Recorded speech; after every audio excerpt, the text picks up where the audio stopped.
안녕하세요. 볼로TV 서영욱입니다. 2023-24 UEFA 챔피언스리그 16강 대진표가 완성이 됐습니다. 한국 시간으로 18일 저녁 8시였습니다. 스위스 니옹에 있는 UEFA 본부에서 진행이 된 대진 추첨 첼시 레전드죠. 존 테리가 추첨자로 나서는데요. 이번 결승전이 런던 웸블리에서 열립니다. 그래서 관례대로 해당 도시의 레전드가 초빙이 돼서 추첨을 좀 했는데 조별리그 1위 그룹과 2위 그룹으로 나뉘어서 진행이 된 이번 16강 조추첨에는 한국 축구를 대표하는 두 선수죠. 김민재와 이강인 선수의 소속팀이 참가를 하고 있어서 국내에도 관심을 크게 모았습니다. 손흥민 선수가 챔스에 없는 게 참 익숙해지면 안 되는데 아무튼 이 두 선수가 그래도 한국 축구 계속해서 챔피언스리그와 인연을 이어가고 있습니다. 추첨 결과는 이렇습니다. 네, 상당히 좀 쟁쟁한 팀이 많이 있는데 저는 굉장히 존 테리가 잘 뽑은 것 같아요. 좀 약간 밸런스가 잘 이루어지는 강팀들끼리 너무 16강에서 만나면 좀 김이 빠질 수 있는데 상대적으로 인터밀란, 아틀레티코 정도를 제외하면 어느 정도는 좀 강팀, 약팀 이런 구도가 되지 않나 이런 생각이 개인적으로 드는데 이 대진에서 앞에 있는 팀들이 다 조별리그 2위 한 팀들이고요. 16강 홈앤드어웨이에서 1차전을 홈경기로 치르게 됩니다. 조 1위가 어드밴티지를 갖는다고 보면 됩니다. 왜냐하면 보통 2차전 홈경기가 심리적으로 좀 편하고요. 1차전을 좀 망쳐도 만회할 수 있으니까 게다가 연장 가게 되는 경우가 발생을 하면 홈에서 연장을 이제 치르는 것이 되기 때문에 아무래도 2차전을 홈경기로 치르는 게 훨씬 낫죠. 자, 한국 선수들이 있는 대진 중심으로 살펴보고 뒤에 차례대로 주요 경기 간단히 좀 살펴보고 도록 하겠습니다. 자, 우선 이강인 선수가 있는 파리 생제르맹. 자, 이번에 쿠보가 뛰고 있죠. 레알 소시다드를 만나게 됐습니다. 어릴 때부터 진짜 이 사진을 봐도 어떻게 이렇게 참 이강인 선수는 워낙 그 슛돌이 때부터 우리가 좀 익숙하지만 요 둘 다 모두 각국의 축구 천재들. 그래서 일찍부터 어린 나이에 이렇게 스페인으로 건너와서 어릴 때부터 주목을 많이 받았던 선수들인데 야, 이렇게 또 같이 성장을 해가지고 뭐 라이벌로 각인이 돼 있지만 둘은 또 친하잖아요. 마요르카 했을 때 한솥밥 먹기도 했었고 다들 이 영상 기억하시죠? 아, que sí, me he cagado, tío. Es que yo pensaba que tenía otro ahí. Pensaba que tenía sentado, pero no estaban aquí y me he cagado ahí, digo, joder. 하지만 이 두 선수가 속한 두 팀의 상황 그렇게 썩 좋지만은 않습니다. 우선 이강인 선수의 소속팀 파리 죽음의 조에서 조 2위 그것도 이제 밀란이 그 뉴캐슬을 잡아준 덕분에 간신히 통과하는 신세가 됐습니다. 조편성이 좀 빡빡했기 때문에 뭐 이 정도도 잘한 거긴 합니다만 어쨌든 최근에 전체적으로 분위기가 썩 좋진 않습니다. 파리가 지난 주말에 리그에서도 릴한테 극장골 내주고 비겼어요. 에네케 감독이 지금 바르셀로나 감독 시절에 챔스 우승을 비롯해서 엄청난 성과를 낸 분위기긴 합니다만 파리에서는 지금 여러모로 고전하고 있습니다. 어떤 포메이션이 최적일지 어떤 포지션에 누구를 쓰는 게 옳을지 이 부분을 계속해서 몇 달째 지금 못 정하고 계속 지금 테스트하는 느낌으로 가고 있습니다. 이강인 선수를 매 경기 선발로 쓰는 것은 참 반가운 일인데 팀 자체가 너무 좀 어수선합니다. 레알 소시다드 같은 경우도 마찬가지인데 지금 리그에서 6위입니다. 좀 고전하고 있고요. 그래도 쿠보는 좀 팀에서 라이트 윙 또 뭐 공격수 잘 나가고 있습니다. 이건 부러워요. 오른쪽에서 뛰는 거 굉장히 부럽습니다. 자, 올 시즌 성적 두 선수 한번 비교를 해볼게요. 한일 테크니션들의 올 시즌 챔피언스 리그하고 리그 성적만 비교를 해봤는데 출전 횟수는 쿠보가 많습니다. 근데 이거는 이강인 선수가 부상도 좀 있었고 아시안 게임 차출이 있었던 걸 좀 감안을 좀 해야 되고 그리고 쿠보는 첫 시즌이 아니지만 이강인 선수는 새로운 팀의 첫 시즌이기 때문에 다만 좀 굳이 좀 비교를 하자면 쿠보 선수가 이강인 선수에 비해서는 공격 포인트가 월등히 많습니다. 이강인이 음바페 중심의 팀에서 엔리케 감독의 어떤 그 오락가락하는 그런 기용 때문에 좀 어수선한 분위기를 계속 가져가고 있다고 한다면 쿠보는 팀의 그 4-3-3의 오른쪽 윙이나 때로는 뭐 투톱을 쓸 때는 그 투톱의 한 명으로 이렇게 나와가지고 상당히 활발하게 공격 포인트를 지금 쌓고 있어요. 일단 양팀 성적은 조별리그에서 소시에다드가 무패로 조 1위를 했고 파리 생제르맹은 조 2위로 올라왔습니다. 근데 죽음의 조를 통과한 파리가 더 약하다고 보는 사람은 아무도 없을 거예요. 그렇기 때문에 2위로 올라온 파리 입장에서는 정말 더 센 팀들을 만날 가능성도 있었는데 상당히 운이 좋은 조편성이다. 이렇게 얘기할 수 있습니다. 뭐 레알 소시에다드가 약하다는 건 아니지만 상대적으로 보면 뭐 다른 팀들 뭐 맨시티도 있고 다른 팀 다 피했기 때문에 조편성 운은 상당히 잘 따랐다.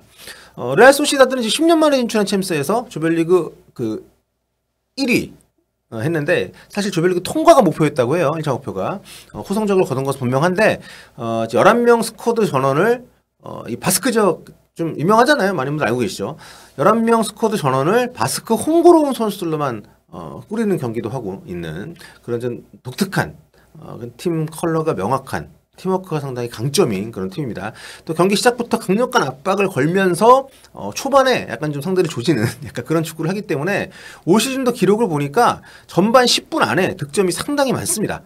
그래서 이런 특성이 어떻게 보면 파리한테는 좀 부담 요소가 될 수 있습니다. 좀 무게중심이 파리가 앞쪽으로 좀 쏠려 있기 때문에 초반에 이렇게 상대의 거친 어떤 전진 압박 또 전반에 그 에너지를 모아서 쓰는 이런 부분에 좀 만약에 말려들기 시작하면 상당히 고전할 수 있는 부분이 있고 게다가 수비 쪽에 부상자가 만약에 파리가 또 발생을 하게 되면 아주 어려울 수 있습니다.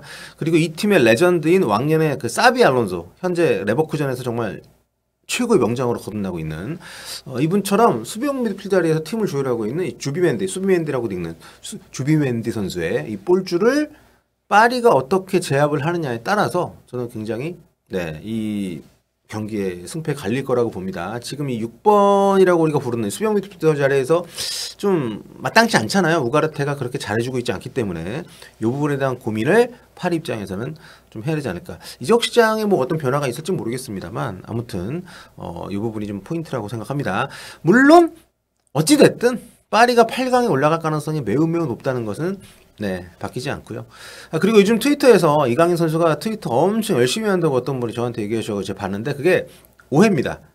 이렇게 어제도 대진 나오자마자 이강인이라는 계정이 그 소시에다드 계정이 가가지고 이런 거 남겨가지고 화제가 되는데 요 계정이 저도 자주 봤는데 이강인 선수 계정 아니고요. 이강인 팬 계정입니다.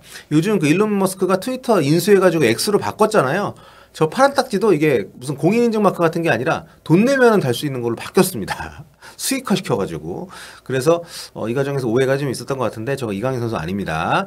이강인 선수가 올린 건 요겁니다. 인스타그램에.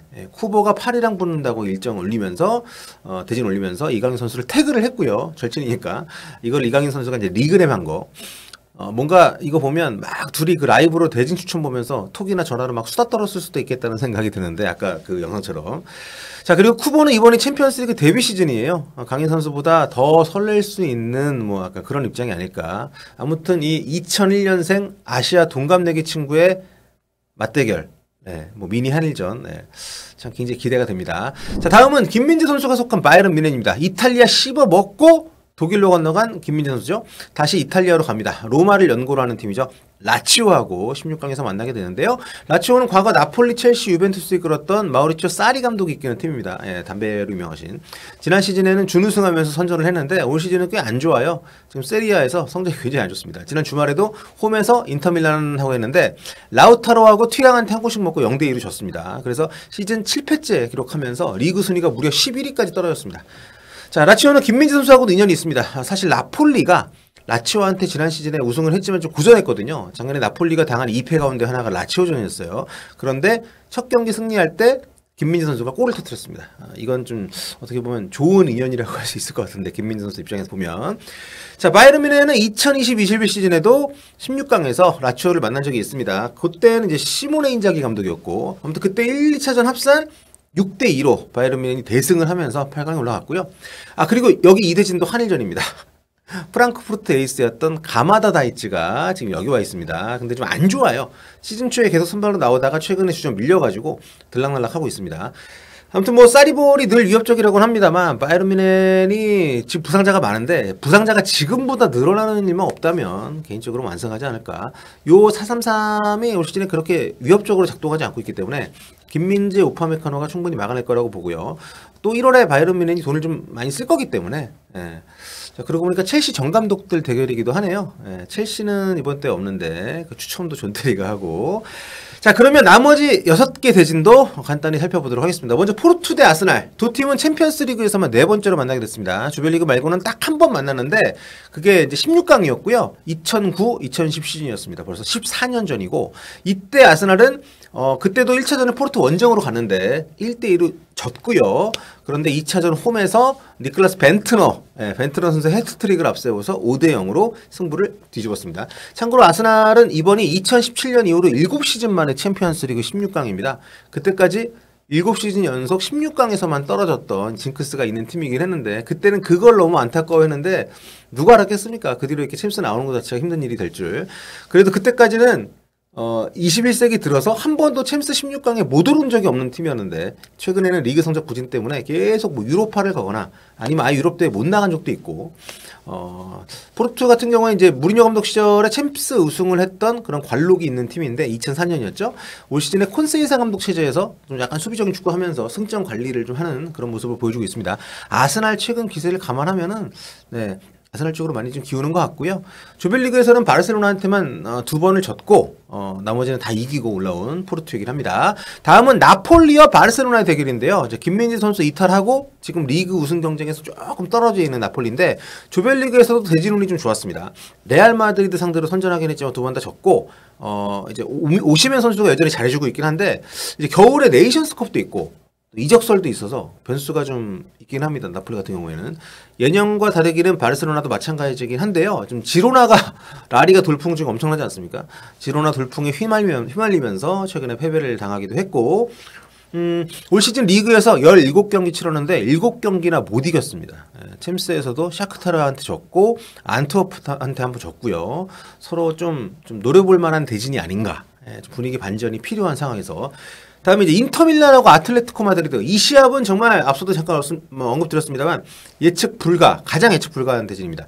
되게 박 터질 것 같아요. 인테르는 지금 리그에서 굉장히 잘 나가고 있습니다. 아틀레티코는 좀 안 좋아요. 패가 좀 많고 인터밀란이 조별리그에서 레알 소시다드한테 밀려가지고 2위를 하긴 했지만 올 시즌에 라우타로 튀랑 요 공격 조합이 미쳤고 손흥민 선수 옛 동료인 차라노글루 선수도 뭐 잘하고 있고요. 굉장히 좀 흥미로운 시합이 될 것 같습니다. 인터밀란이 상대적으로 좀 창이라면 아틀레티코가 이걸 또 어떻게 맞고 때릴지. 자, 다음은 이제 네덜란드의 PSV 에인트호벤 그리고 독일의 도르트문트입니다. 이거는 은근히 좀 이변 아닌 이변이 나올 수 있는 그런 조합이 아닌가. 이름값이야 뭐 도르트문트가 뭐 많이 앞서죠. 여기 또 그 둘 다 챔피언스리그 우승 혈통이 있는 그런 팀이고요. 네덜란드 국가대표이자 이 PSV 에인트호벤이 길러낸 뭐 길게 뭐 아주 많이 뛰진 않았죠. 3년 뛰고 이제 도르트문트로 갔으니까 레전드라고 할 수는 없지만 아무튼 엄청난 성과를 냈었던 도니얼 말런 선수가 도르트문트에 지금 있기 때문에 굉장히 좀 이 친구가 주목을 많이 받을 것 같습니다. 여기는 지금 도르트문트도 물론 명문이지만 올 시즌에 약간 흔들리는 반면에 이 PSV 에인트호벤이 정말 대단합니다. 올 시즌에 퍼펙트입니다. 리그에서 지금 16전 전승이고요. 기록 보십시오. 16경기 했는데 56골에 6실점입니다. 이건 뭐 에르디비지 지금 압살하고 있는 수준이고요. 물론 챔스에서는 아스날한테 대파 깨지긴 했지만 그 첫 경기 이후로는 챔스 조별리그도 잘했습니다. 또 아까 말론 선수 말씀드렸는데 이번에는 반대쪽으로 PSV의 보스 감독이 도르트문트 출신이기도 하기 때문에 아무래도 좀 더 팀을 잘 파악하고 준비도 잘 하지 않을까 이런 생각도 할 수 있고 도르트문트는 지금 좀 안 좋습니다. 리그에서도 지금 5위이긴 합니다만 1위하고 승점이 벌써 13점 차이가 나고요. 지난 시즌 마지막 라운드에 우승을 놓쳤던 팀이 도르트문트인데 올 시즌엔 좀 더 많이 밀려났다고 볼 수 있는 거죠. 그러니까 죽음의 조를 1위로 통과한 것은 굉장한 성과지만 겨울에 보강이 좀 필요해 보입니다. 지금 리그, 컵, 챔스 합쳐가지고 최근 5경기 연속 무승이거든요. 분위기가 좀 안 좋아요. 공격 쪽이 특히 좀 보강이 많이 돼야 되지 않나. 그리고 코펜하겐 대 맨체스터 시티. 요 대진이 이게 이제 코펜하겐한테 미안하지만 조 2위 그룹에서 가장 약체로 꼽히는 팀이 코펜하겐일 수밖에 없기 때문에 야 이게 누가 만나냐 누가 행운의 대진을 잡느냐 했는데 디펜딩 챔피언인 맨체스터 시티한테 갔습니다. 자, 코펜하겐이 나름 선전하면서 올라오긴 했지만 솔직히 통과는 쉽지 않아 보이고요. 지금 코펜하겐이 덴마크 리그에서도 3위인데 조규성의 미트윌란보다 순위가 낮습니다. 기복도 좀 있고 조별리그 통과는 홈에서 맨유를 4대3으로 잡은 게 컸는데 이때 0대2로 지다가 레시포드 퇴장당한 뒤에 대역전승을 했어요. 이번에 또 맨체스터로 경기를 이번에는 이제 유나이티드가 아니라 시티 쪽으로 가는데 좀 남다른 시즌이긴 하겠네요. 한 시즌에 맨체스터 원정을 2번이나 가는 거는. 자, 그리고 마지막으로 라이프치히하고 레알 마드리드인데요. 여기도 뭐 라이프치히가 올 시즌 출발이 상당히 좋았죠. 그 슈퍼컵 때, 독일 슈퍼컵 때 바이에른 뮌헨을 정말 박살을 내면서 아주 호쾌하게 시즌 시작을 했는데 올 시즌에 부상도 좀 많고 좀 신입 선수들한테 의존도가 좀 높은 상황입니다. 특히 그 시몬스 오펜더 조합이 상당히 위협적인데 어쨌든 이 두 선수에 대한 그 방어를 만나는 팀들이 최근에 어느 정도는 해내면서 약간 라이프치히가 지지부진한 상태이긴 해요. 아무튼 뭐 어떻게든 경기가 잘 풀린다 하더라도 솔직히 레알의 벽을 넘기는 어렵지 않을까. 자, 경기는 앞서 말씀드린 대로 2, 3월에 나눠서 진행이 됩니다. 8강 대진은 16강 결과가 다 나온 뒤에 다시 추첨을 해서 대진을 짜게 되고요. 여기서부터는 이제 8강부터는 같은 리그 팀들도 만날 수가 있습니다. 그러면 마지막으로 16강 대진 추첨 나온 뒤에 재계산된 이번 시즌 챔피언스리그 우승 확률이 어떻게 되느냐 보겠습니다. 가장 확률이 높은 것은 역시 맨체스터 시티. 네. 가장 우승에 가까이 다가가 있는 팀으로 꼽혔고요. 2위가 바이에른 뮌헨입니다. 저희가 바이에른 뮌헨 경기를 좀 매주 보고 있는데 좀 최근에 부상자도 많고 약간 좀 투엘 감독 체제가 네, 약간 좀 위태위태한 느낌도 솔직히 있지 않습니까? 프랑크푸르트한테도 뭐 대패하고 포칼도 떨어지고. 근데 어쨌든 챔피언스 리그에서는 지금 2위권으로 우승 확률 거론이 됐고요. 다음에 레알 마드리드, 아스날, 또 파리 생제르맹이 바르셀로나, 인터밀란보다 훨씬 우승에 가까이 다가가 있는 것으로 이 도박업체에서는, 이 베팅업체에서는 분석을 했습니다. 그리고 아틀레티코 도르트문트, 나폴리, 레알 소시다드, 라이프치히, 포르투, 라치오, PSV, 코펜하겐은 500분의 1이네요. 네, 확률이 500분의 1이면 몇 프로입니까? 0.2%죠. 네, 거의 뭐 가능성이 없다 이렇게 본 것 같은데. 자, 여러분의 선택은 어떠신지 댓글로 남겨주시면 감사하겠습니다. 자, 챔피언스 리그는 참 늘 설레게 하는 뭔가가 있는 것 같아요. 그 음악을 들을 때의 기분도 그렇고. 네, 좀 최고의 컨텐츠, 최고의 어떤 대회가 아닌가 생각이 듭니다. 자, 다음 시간에 다른 소식 들고 돌아오겠습니다. 안녕히 계세요.